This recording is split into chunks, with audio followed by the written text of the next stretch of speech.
পৌরাণিক উপাখ্যান।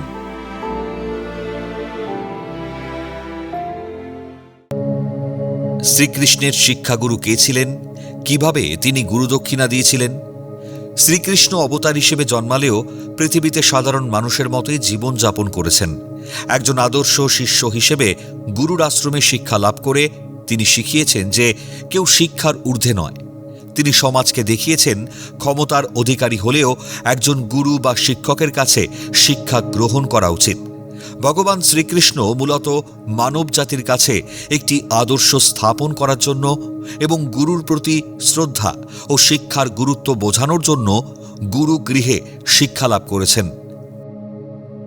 যদিও তিনি স্বয়ং ভগবান, তবুও মর্তে লীলা করার সময় তিনি সাধারণ মানুষের মতোই আচার আচরণ ও শিক্ষা গ্রহণ করেছেন। শ্রীকৃষ্ণের শিক্ষাগুরু কে ছিলেন?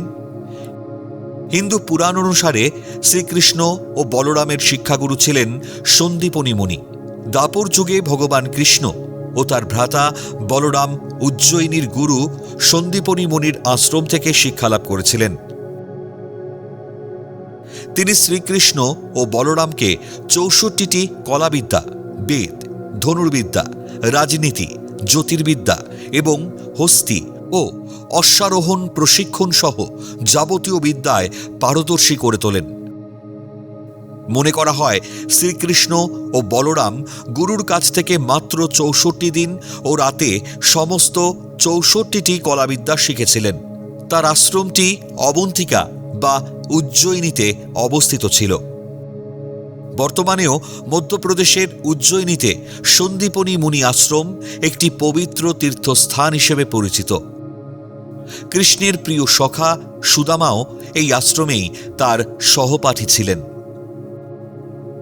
শ্রীকৃষ্ণ কিভাবে গুরুদক্ষিণা দিয়েছিলেন? শ্রীকৃষ্ণ ও বলরাম অবন্তী নগরে ঋষি সন্দীপনীর আশ্রমে মাত্র ৬৪ দিনে ৬৪টি বিদ্যা বা কলা আয়ত্ত করেন। শিক্ষা শেষে কৃষ্ণ গুরুদক্ষিণা দিতে চাইলে সন্দীপনী মুনি প্রথমে কিছু নিতে চাননি। পরে তার স্ত্রীর ইচ্ছায় তিনি প্রভাসের সমুদ্রে তলিয়ে যাওয়া নিজের মৃত পুত্রকে ফিরে পেতে চান। প্রসঙ্গত, সন্দীপনী মুনির মৃত পুত্রের নাম ছিল পুনর্দত্ত।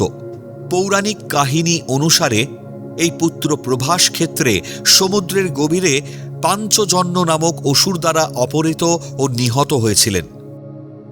কৃষ্ণ সমুদ্রের তলায় গিয়ে জানতে পারেন পঞ্চজন নামক এক সংখ্যাসুর গুরুর পুত্রকে গ্রাস করেছে। তিনি সেই দানবকে বধ করেন এবং তার শরীরের হাড় দিয়ে পাঞ্চজন্য শঙ্খ তৈরি করেন। গুরুর পুত্রকে সেখানে খুঁজে না পেয়ে শ্রীকৃষ্ণ ও বলরাম যমলোকে যান এবং পাঞ্চজন্য শঙ্খ বাজান। কৃষ্ণের আহ্বানে যমরাজ ভয়ে ভীত হয়ে তার গুরুর পুত্রকে জীবিত অবস্থায় ফিরিয়ে দেন। জীবিত পুত্রকে গুরুর হাতে তুলে দিয়ে শ্রীকৃষ্ণ তার গুরুদক্ষিণা সম্পন্ন করেন। এইভাবে শ্রীকৃষ্ণ তার গুরু সন্দীপনী মুনির মৃত পুত্রকে যমলোক থেকে ফিরিয়ে এনে গুরুদক্ষিণা দিয়েছিলেন। খুশি হয়ে গুরু সন্দীপনী তাকে আশীর্বাদ করেন যে তার দেওয়া শিক্ষা জগতের কল্যাণে চিরকাল অমর হয়ে থাকবে।